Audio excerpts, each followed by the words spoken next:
বনবাস রবীন্দ্রনাথ ঠাকুর। বাবা যদি রামের মতো পাঠায় আমায় বনে, যেতে আমি পারবো নাকি তুমি ভাবছো মনে? 14 বছর কয়দিনে হয় জানি নে মাঠে, দণ্ডভবন আছে কোথায় ওই মাঠে বন্দি। কিন্তু আমি পারি যেতে, ভয় করি নে তাতে।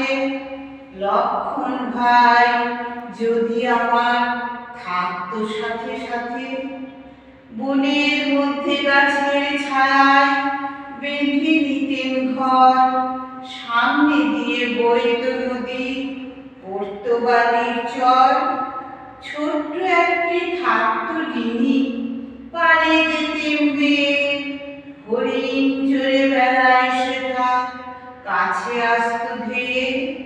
গাছের পাতা খাইয়ে দিতেন আমি নিজের হাতে।